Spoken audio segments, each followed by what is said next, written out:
Alors bonsoir à tous, rebonsoir à tous, bienvenue donc en salle de trading DailyFX. Nous sommes le 9 octobre, il est 18 h passé de 2 minutes, bienvenue à tous donc pour un webinaire cette fois-ci pas dédié donc à un point de marché. Nous allons oublier le direct sur les marchés financiers et nous attarder sur un sujet lié au marché financier certes, mais un peu de théorie ce soir donc. Quel est le lien qui existe entre la série mathématique de Fibonacci et la théorie des vagues d'Elliott. Donc on va rebalayer l'ensemble de ces éléments. Déjà, introduction à la théorie des vagues d'Elliott. En gros, qu'est-ce que c'est la théorie des vagues d'Elliott? Nous allons voir que c'est un mouvement déterministe sur les marchés financiers. Et enfin, nous verrons le lien qui existe entre la série mathématique de Fibonacci, dont proviennent directement les fameux ratios de Fibonacci, de retracement, d'extension, et la théorie des vagues d'Elliott. Avant toute chose, bienvenue à tous, je pense que le son et l'image sont bons, a priori ça fonctionne, sinon je pense que quelqu'un me l'aurait signalé. Alors on commence par son image, ok, merci David. Alors on commence bien sûr par la conférence de trading FXECM, vous allez en entendre parler d'ici le vendredi 15 novembre.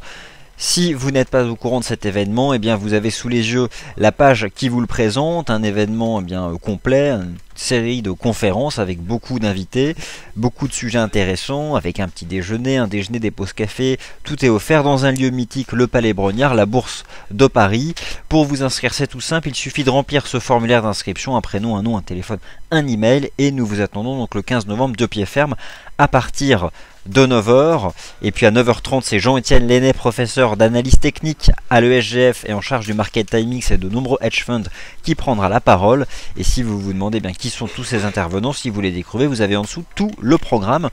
Donc je vous donne le lien vers cette page là, je vous invite donc à vous inscrire d'ores et déjà, puisque la salle ne contient que 800 personnes, vous serez certainement beaucoup plus nombreux, donc allez-y, inscrivez-vous dès maintenant, c'est bien sûr complètement gratuit. Alors bienvenue donc à ce webinaire de formation dédié donc à la série mathématique de Fibonacci, à la théorie des vagues d'Elliott. Ce séminaire sera bien sûr enregistré, donc ne vous inquiétez pas si vous n'avez pas le temps de le suivre dans sa totalité. Tout sera enregistré et disponible dans la foulée sur le forum et la chaîne YouTube DailyFX France. Alors quel est le lien entre Elliott et Fibonacci? Et bien sûr, quelle est déjà tout d'abord la théorie des vagues d'Elliott? Alors la théorie des vagues d'Elliott en fait fait partie de l'approche fractale des marchés financiers, et vous savez, l'approche fractale des marchés financiers considère que sur les marchés il y a une structure déterministe du mouvement des cours. Concrètement, les mouvements sur les marchés financiers ne sont pas aléatoires, mais se développent autour d'une structure bien précise qui revient de manière récurrente. Le cycle elliotiste, lui, il est bien connu, il se décompose en 8 temps. Nous allons voir ça tout de suite, en 8 temps, 5 temps directionnel, la phase primaire du marché, alors ça peut être 5 temps haussiers corrigés ensuite par 3 temps baissiers, et ça peut être dans le cas d'un grand marché haussier, 5 temps haussiers corrigés donc par 3 temps correctifs. Il s'agit donc d'une approche fractale qui considère donc que les mouvements sont déterministes sur les marchés financiers. Le cycle de base de la théorie des vagues d'Elliott vous est présenté ici de manière donc animée. Vous retrouvez ici donc 5 temps principaux. Alors dites-vous bien ici qu'il s'agit d'un marché haussier, mais dans le cas de figure d'un marché baissier, il vous suffira donc d'inverser ce mouvement, et le mouvement, la dynamique de fond, commence donc par 5 temps baissiers. Et une fois que ce marché haussier s'est déployé, s'est exprimé au sein de 5 temps bien identifiables, c'est une structure récurrente, et d'ailleurs Nelson Elliott considère que cette structure de cours, cette structure déterministe, s'applique à toutes les classes d'actifs. 5 temps de hausse, corrigés ensuite par 3 temps correctifs. Alors on le relance, voilà, corrigé par 3 temps correctifs, qui viennent tout simplement consolider le précédent grand marché haussier. Mais au final ici, le grand marché haussier, lui, se développe en 8 temps. 5 temps primaires, 3 temps secondaires qui viennent corriger les 5 premiers mouvements. Alors bien sûr, dans les 5 premiers temps, vous observez 2 temps correctifs, le temps numéro 2 et le temps numéro 4. Il s'agit de vagues de correction au sein des 5 premiers temps. Les vagues, les mouvements qui vont dans le sens de la tendance sont appelés vagues d'impulsion, et les mouvements qui vont dans le sens inverse de la tendance sont des vagues de correction. Alors concrètement, le temps 1 est un temps d'impulsion, le temps 2 est un temps de correction, le temps 3 est un temps d'impulsion, le temps 4 un temps de correction, le temps 5 il s'agit de l'ultime temps d'impulsion, et nous allons revenir en détail sur ce qui se cache derrière ces temps. Et ensuite démarre une phase de correction, et dans cette phase de correction, vous avez une impulsion lettrée A, une phase de correction, lettrée B, et une nouvelle phase d'impulsion, lettrée C. C'est très important de bien distinguer ces vagues d'impulsion et ces vagues de correction, puisque là on s'intéresse à l'approche déterministe qu'est la théorie des vagues d'Elliott, qui vous propose donc une structure de marché, et sachant que l'ensemble de ces mouvements se sous-décompose à nouveau en un certain nombre de vagues. Vous l'avez compris, la théorie des vagues d'Elliott, c'est donc un ensemble de règles déterministes, de fonctions du marché, avec une structure bien précise pour chacune de ces vagues. On n'affirme pas donc à la légère que nous sommes dans un temps 3, un temps 5 ou un temps 4. Il y a pour chacun de ces mouvements une sous-décomposition, et pour chacune de ces sous-vagues, des règles bien précises à observer. 5 temps de hausse, 3 temps correctifs, la théorie des vagues d'Elliott s'applique sur tous les horizons de temps. Imaginons que nous soyons ici sur l'horizon de temps hebdomadaire. Si vous passez sur l'horizon de temps inférieur, l'horizon de temps journalier, eh bien vous allez retrouver ces 8 premiers mouvements qui eux-mêmes se sous-décomposent en un certain nombre de vagues. Le petit graphique sous vos yeux dans la partie basse de ce slide, eh bien, vous présente la sous-décomposition justement de ces vagues. Le premier temps de hausse se décompose en 5 temps, le deuxième temps en 3 temps correctifs, et ainsi de suite. Je vous laisse tout de suite observer quel est le point commun. Lorsque vous cherchez à sous-décomposer aux vagues un mouvement qui va dans le sens de la tendance, retenez la règle principale, vous devez rechercher 5 temps. C'est pour ça que si vous identifiez par exemple une vague 3 et que cette vague 3 se sous-décompose en 3 temps, vous pouvez oublier, vous vous trompez, vous faites une erreur, il ne s'agit pas d'une vague 3. Avant donc de s'intéresser à la théorie des vagues, au ratio de Fibonacci et au lien entre Fibonacci et Elliott, vous devez donc impérativement maîtriser ces bases-là. C'est franchement tout simple. Une vague 1 se sous-décompose en 5 temps, une 2 en 3, une grande 3 en 5 temps, une vague 4, alors là c'est spécifique, puisque en vague 4, on ne retrouve pas forcément des corrections dites régulières, il y a des corrections dites irrégulières, comme par exemple peut l'être la correction en triangle, qui elle se sous-décompose en 5 temps. Et enfin, un dernier temps de hausse, lui-même sous-décomposé en 5 temps. Donc tous les mouvements qui vont dans le sens de la tendance, et ici dans ces 5 premiers temps bleus, nous sommes dans le sens de la tendance, vous avez une sous-décomposition en 5 temps, et ici donc, logiquement, dans ce mouvement lettré ABC, le temps A se sous-décompose en 5 vagues, puisque vous allez dans le sens de ce mouvement correctif. Le temps B qui vient corriger le temps A en 3 temps, et le temps C à nouveau en 5 temps. Voici donc les premières règles de structure à retenir pour le fonctionnement donc, de cette théorie des vagues d'Elliott. La théorie des vagues d'Elliott, bien sûr, c'est avant tout une structure de marché, c'est un fonctionnement, un comportement des cours. Donc là, on s'intéresse à l'axe des ordonnées, à l'axe des prix, avec ce système donc de vagues et de sous-vagues. Quelles sont les caractéristiques qui se cachent derrière donc ces principales vagues? La vague 1, vous l'avez compris, c'est le point de départ d'un marché. Alors ça peut être le point de départ d'un grand marché haussier ou le point de départ d'un grand marché baissier.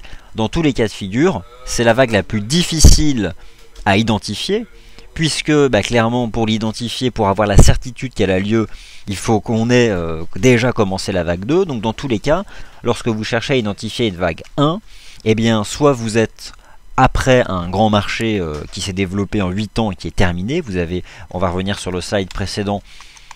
Imaginons que vous soyez dans cette situation-là et que vous identifiez un cycle complet ici en 8 ans, vous avez à ce moment-là de fortes chances d'avoir un temps 1, un nouveau temps 1 qui débute. C'est au fond la meilleure façon de partir, de faire une hypothèse que nous commençons une grande 1, c'est d'avoir identifié un grand marché, soit baissier, soit haussier, lui-même décomposé comme ça en 8 ans.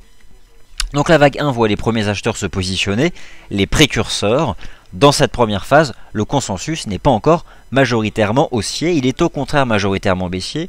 Voilà encore une façon d'identifier une vague 1. Vous pouvez utiliser l'analyse contrarienne, rappelez-vous la mesure du sentiment, qui vous permet par exemple, comme notre outil le SSI, de déterminer un pourcentage d'acheteurs et un pourcentage de vendeurs. Sachez justement qu'en vague 1, il y a souvent encore un pourcentage de vendeurs majoritaires s'il s'agit d'un grand marché haussier et un pourcentage d'acheteurs majoritaires s'il s'agit du point de départ d'un grand marché baissier. La vague 2 vient ensuite corriger la vague 1, c'est une vague donc contrarienne de consolidation de la tendance qui a démarré en vague 1. Souvent, eh bien elles permettent de se positionner avec plus de certitude dans le sens de ce grand marché qui a commencé, puisque vous allez pouvoir vous positionner dans le cadre d'un retracement de la vague numéro 1. Le cœur du mouvement, c'est celle numéro T3, c'est la plus importante de toutes les vagues d'impulsion, elle est d'ailleurs souvent la plus ample. Alors ça aussi c'est quelque chose que vous devez bien noter. Si vous essayez un décompte sur le marché, rappelez-vous que les vagues d'impulsion se sous-décomposent en 5 temps, les vagues de correction en 3 temps. Ça c'est la première chose qui doit être validée pour que vous puissiez vous-même présenter un décompte héliotiste. Autre chose importante, la vague 3 n'est jamais la plus courte. Mais c'est pas forcément la plus longue. Elle est souvent la plus ample, en tout cas, donc elle n'est jamais la plus courte. Elle représente, vous savez, le cœur du marché haussier. Cette fois-ci, c'est là que le consensus va tendre petit à petit à passer majoritairement acheteur. Les suiveurs ouvrent des positions acheteuses. La part du consensus haussier donc va augmenter significativement. Nous sommes clairement là au cœur du grand marché, qu'il s'agisse d'un grand marché haussier ou d'un grand marché baissier. La phase 4 corrige la phase 3. Alors c'est justement très souvent dans ces vagues 4, et c'est là une façon aussi très utile d'identifier l'existence ou pas d'une vague 4, c'est souvent dans ce cas de figure que se développent les corrections dites irrégulières. Alors vous savez que les phases de correction, on l'a vu, se décomposent en 3 temps, et nous allons voir dans le slide suivant les 2 corrections en 3 temps les plus usuelles, mais il existe un certain nombre de corrections dites irrégulières qui, elles, ne se sous-décomposent pas en 3 temps, comme par exemple le triangle, la correction en triangle qui ne se sous-décompose pas en 3 temps. Nous verrons ça tout à l'heure, donc dans la suite de cette présentation. Mais retenez simplement que la vague 4 est donc une phase de prise de bénéfices. Elle permet donc aux ultimes investisseurs de se positionner dans le sens de la tendance de fond, et assez souvent on observe donc ici la formation chartiste de figures latérales, donc pas forcément ces corrections en 3 temps. Ça peut être soit des triangles, soit des flats. C'est ce type de figure qu'on observera le plus souvent en phase 4. Et enfin la vague 5, c'est la dernière, c'est l'ultime. C'est souvent celle qui a du mal à se développer totalement. Par contre, il faut quand même identifier à l'intérieur 5 temps. C'est cette ultime phase où ceux qui sont rentrés en vague 1 commencent à sortir du marché. Et c'est dans cette phase-là que vous allez vous concentrer sur vos oscillateurs. Par exemple, le RSI, c'est dans la phase numéro 5 qu'apparaissent des divergences. S'il s'agit d'un grand marché haussier, à l'image du premier slide que je vous ai montré, vous allez chercher à identifier des divergences baissières. Au contraire, dans le cadre d'un grand marché baissier, lorsque nous allons arriver dans le 5e temps de ce grand marché baissier, c'est là qu'apparaîtra des divergences haussières. À l'image par exemple de celle qu'on vous a proposée sur l'AUDNZD en données hebdomadaires. Donc concrètement, c'est comme ça que vous devez fonctionner. La phase 4, la vague 4, identifier des structures chartistes latérales. La 5, vous vous concentrez sur vos oscillateurs, sur vos indicateurs donc de momentum. Et la vague 2, elle retrace donc la vague 1, souvent de manière peu ample. Généralement, nous sommes autour de 38,2 à 50% de retracement, et nous allons en parler justement de ces ratios. Et enfin, la vague 3, c'est le cœur du mouvement. Petite chose à retenir sur la vague 3, ce n'est pas la plus courte, souvent la plus longue. Je vous ai parlé tout à l'heure des vagues d'impulsion, et vous avez tous retenu que les vagues d'impulsion se sous-décomposent en 5 temps. Dites-vous bien que la vague 3 peut être en extension et peut sous-décomposer jusqu'à 13 sous-vagues. C'est donc clairement la plus puissante d'entre elles, souvent la plus puissante, et c'est la seule qui peut être en extension et se sous-décomposer en 13 temps. Retenez bien ça, jusqu'à 13 temps pour la vague 3. Les vagues de correction, 3 vagues de correction. Il y a des corrections irrégulières et des corrections régulières. Ce que vous avez sous les yeux, ce sont les corrections dites régulières, donc celles que vous allez observer dans 80% du temps. Elles sont de deux types de vagues de correction régulières, le flat ou le zigzag. Le zigzag, c'est la correction que vous avez ici, et le flat, c'est cette correction-là. En fait, c'est une formation latérale, une période de transition latérale. Généralement, lorsque vous observez un flat, c'est que le marché en question est quand même beaucoup plus puissant. Le flat, le zigzag, je vous écoute, quel est le point commun entre ces deux phases de correction? Elles se sous-décomposent en effet en 3 temps. Ces phases de correction, rappelez-vous qu'est-ce que c'est le temps 2, le temps 4, et enfin bien sûr naturellement le temps abaissé. Rappelez-vous, les vagues de correction concernent les mouvements à contre-tendance de la tendance dominante.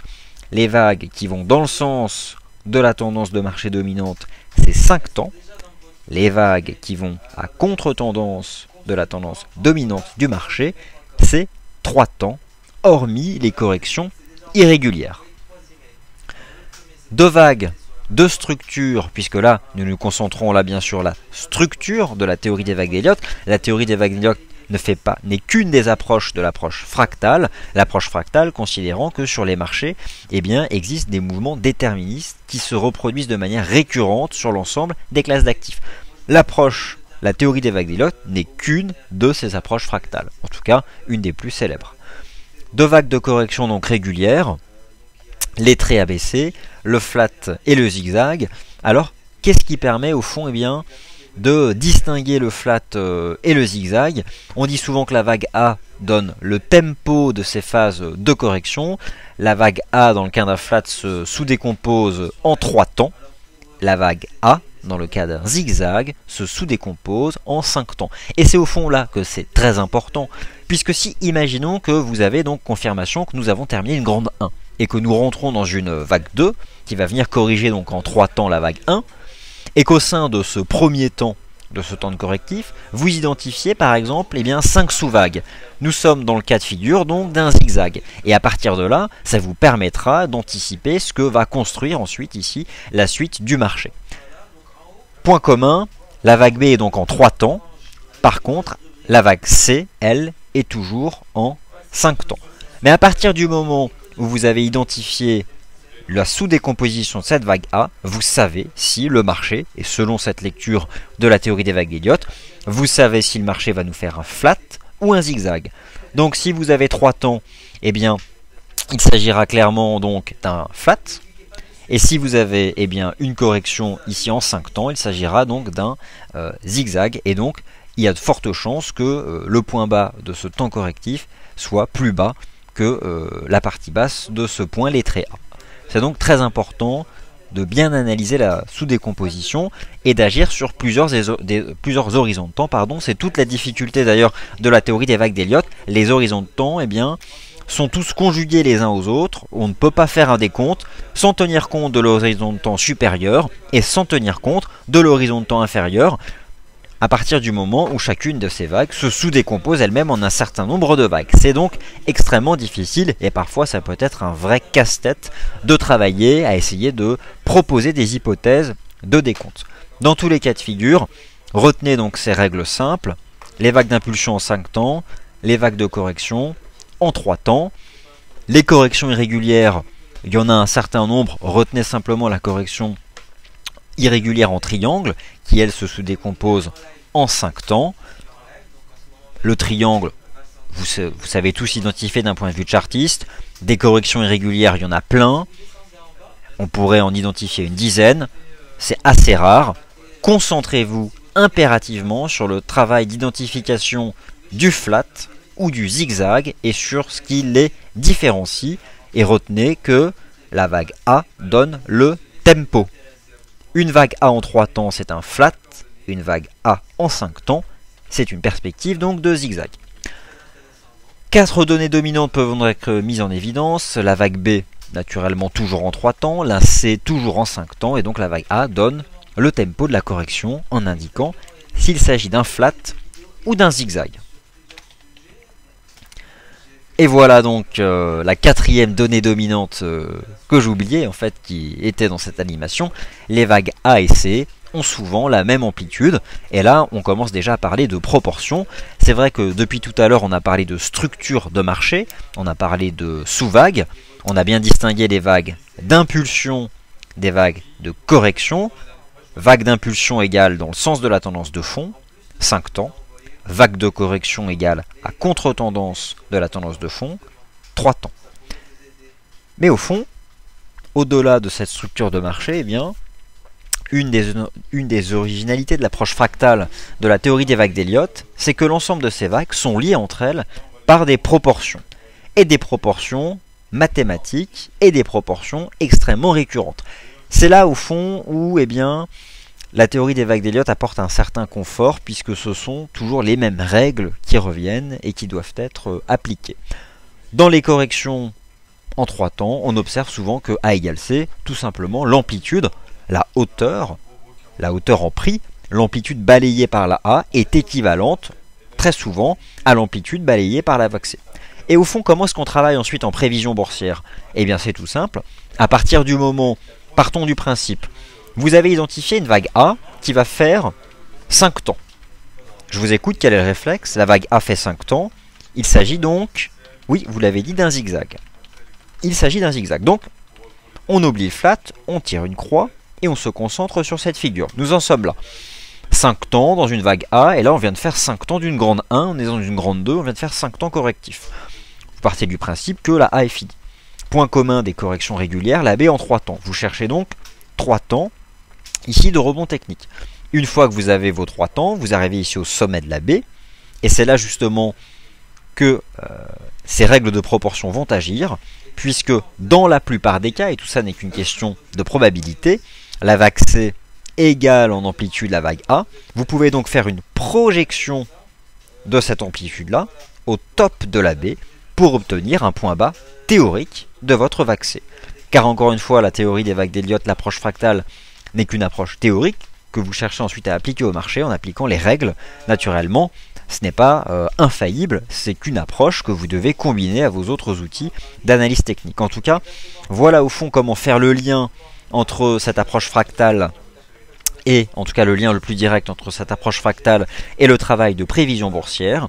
Eh bien, c'est qu'au-delà de ce décompte, au-delà de ce sous-décompte et au-delà de ces règles principales que nous venons de balayer, il existe donc des proportions mathématiques récurrentes entre ces vagues.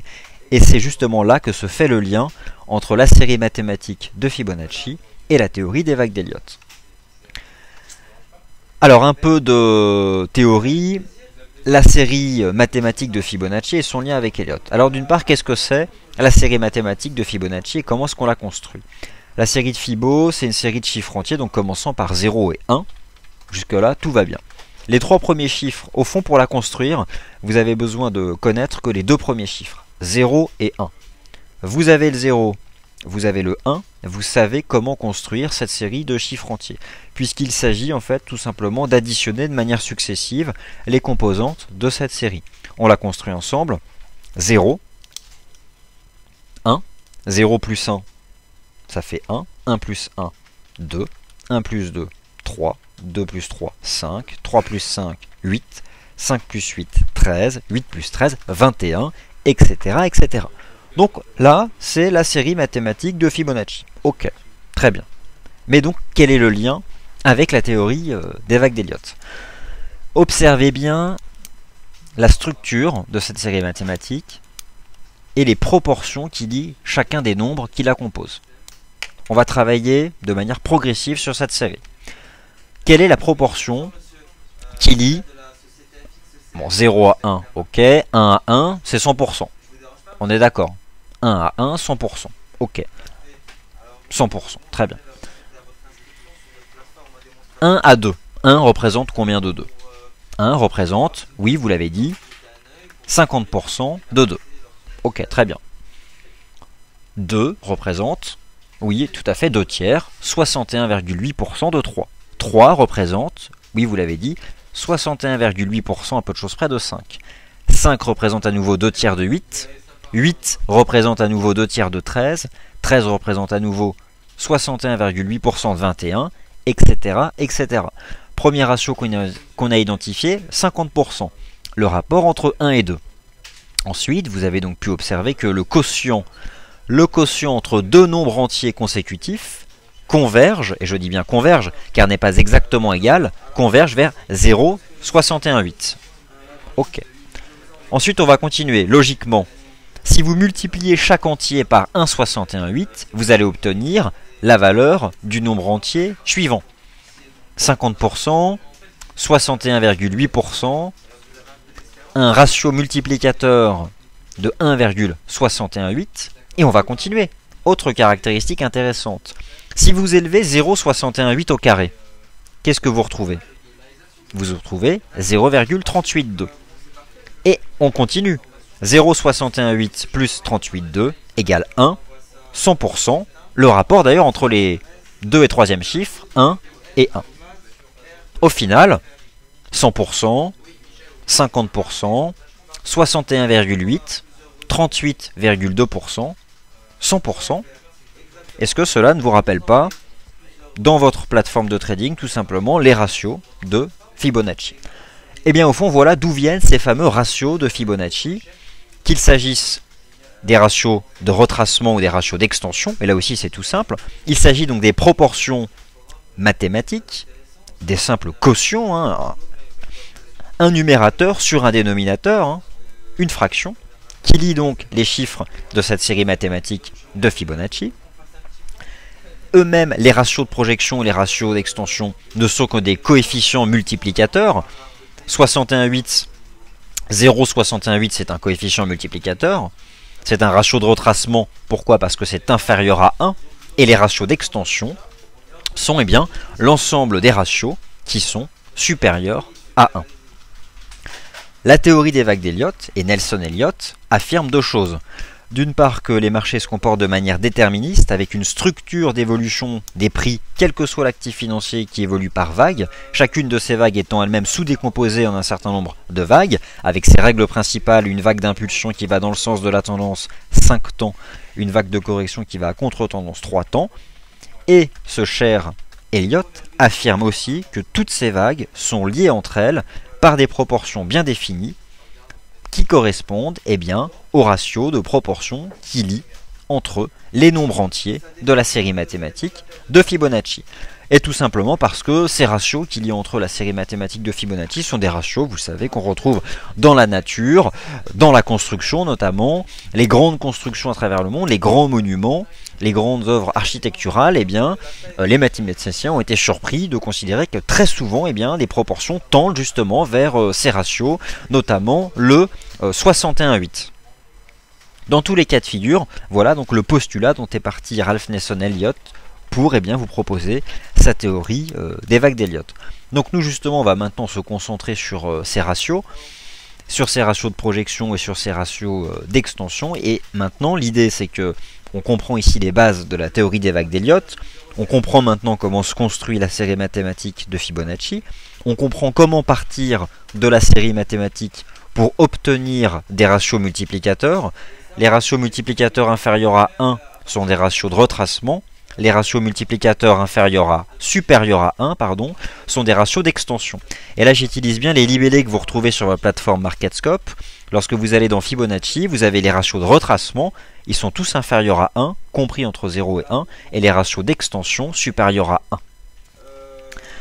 Alors maintenant, quel est le lien entre ces ratios et la théorie des vagues d'Elliott?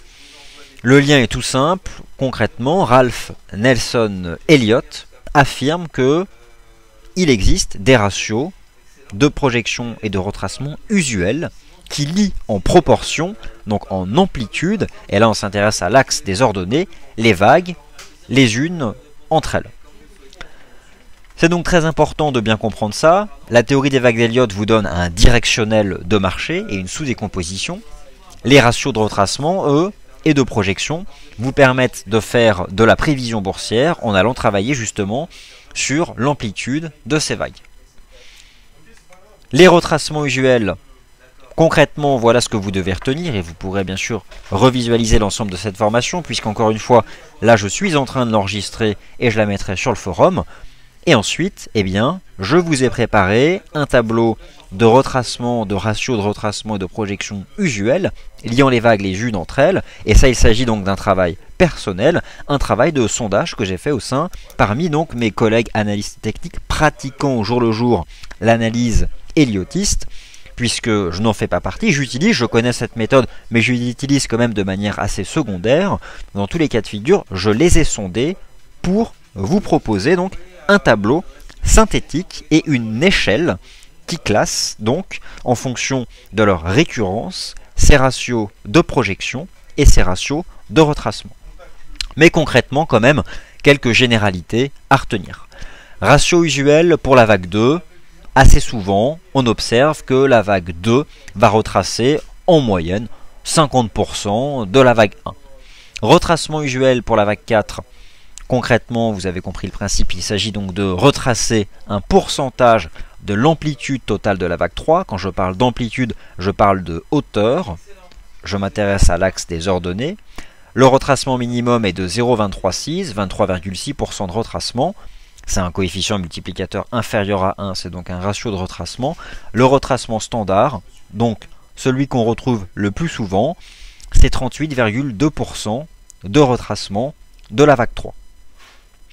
Une règle à retenir. Il s'agit d'une règle dite d'overlap qui annulera complètement votre décompte et qui le rendra complètement faux.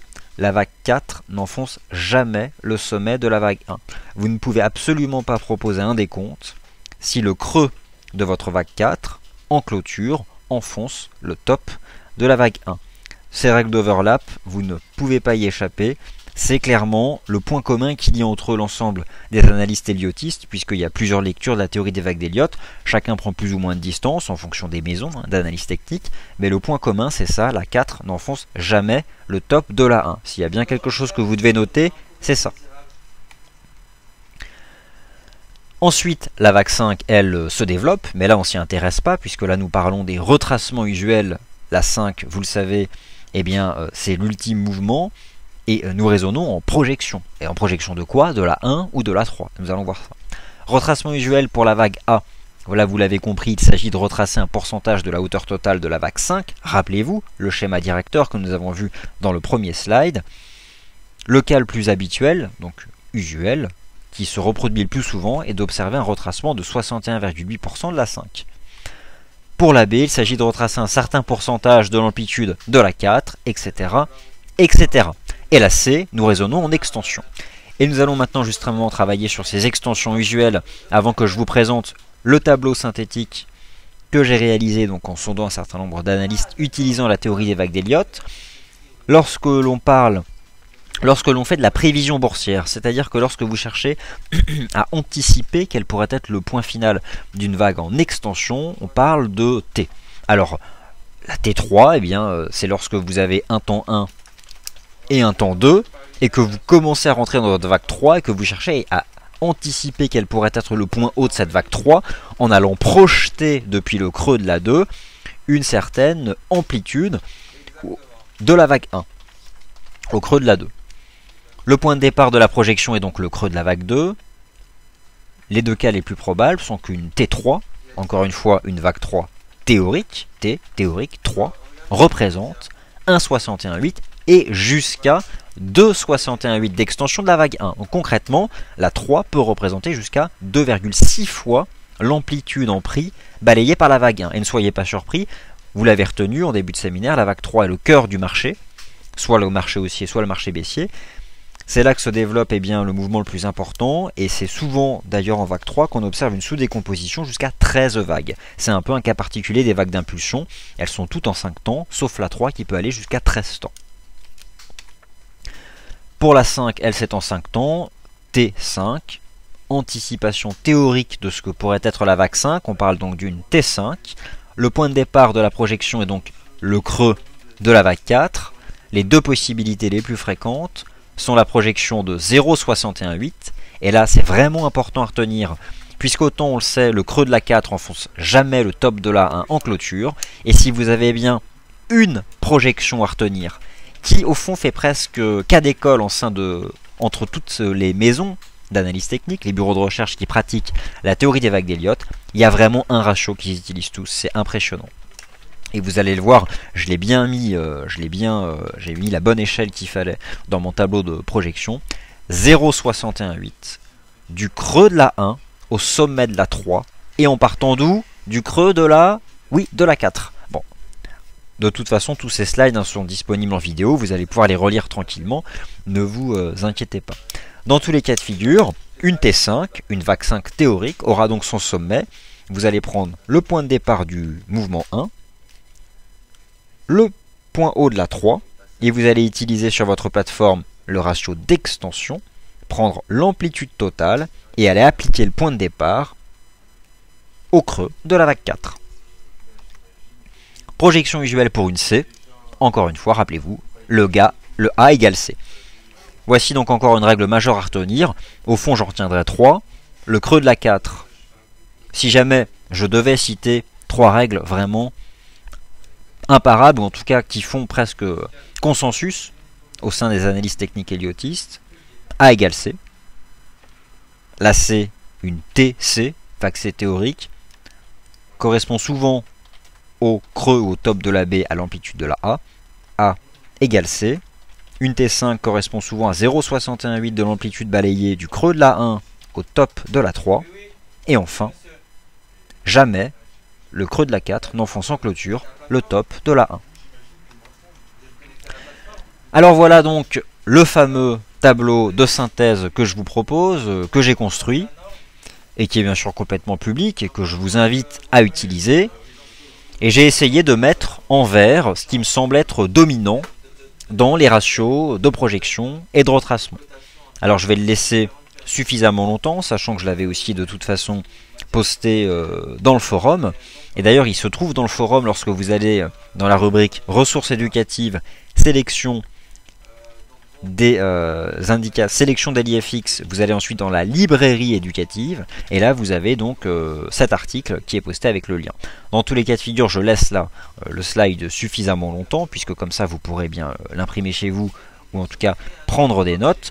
Voici donc ici les ratios de projection les plus usuels d'une vague 3, et j'ai bien précisé en dessous à quoi vous l'appliquez. Donc il faut vraiment que ce soit clair. Ici vous avez l'échelle de réalisation. Vous êtes d'accord, ce sont les degrés de récurrence de ces ratios de retracement inférieurs à 1 et des ratios de projection supérieurs à 1. Une vague 3, je vous rappelle ici que la vague 3, vous raisonnez en pourcentage de la vague 1. J'ai essayé de vous présenter les informations essentielles. J'aurais pu rajouter que vous partez du creux de la 2. Je vais peut-être le faire d'ailleurs, ce sera plus clair.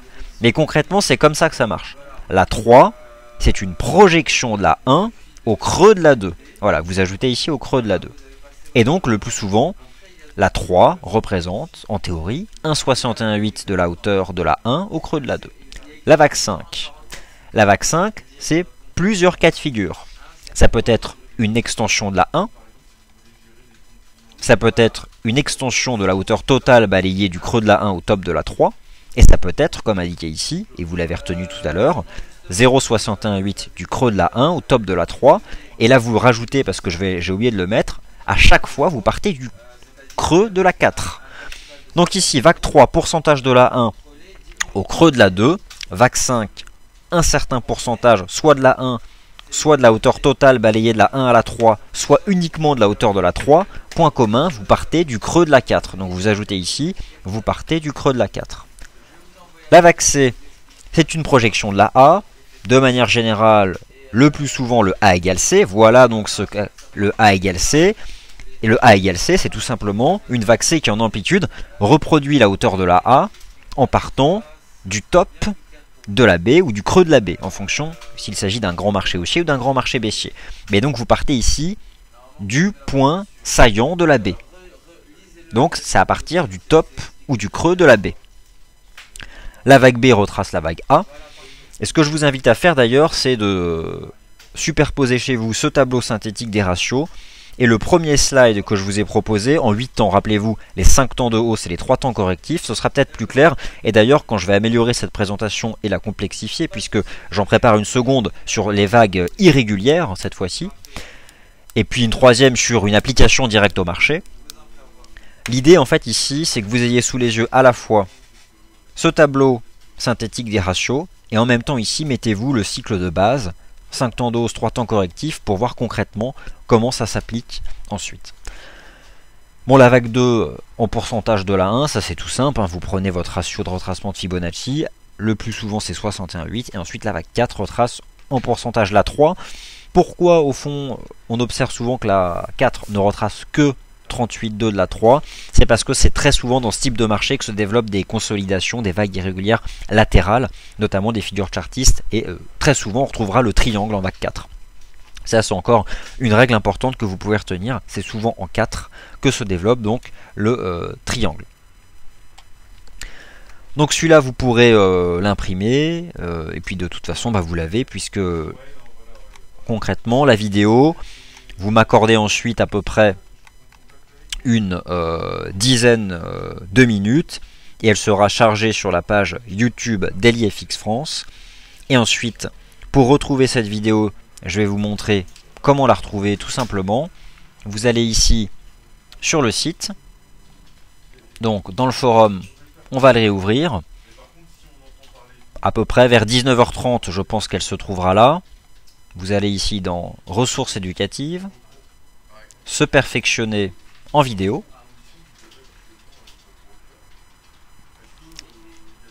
Les vidéos thématiques pour se perfectionner sur les marchés.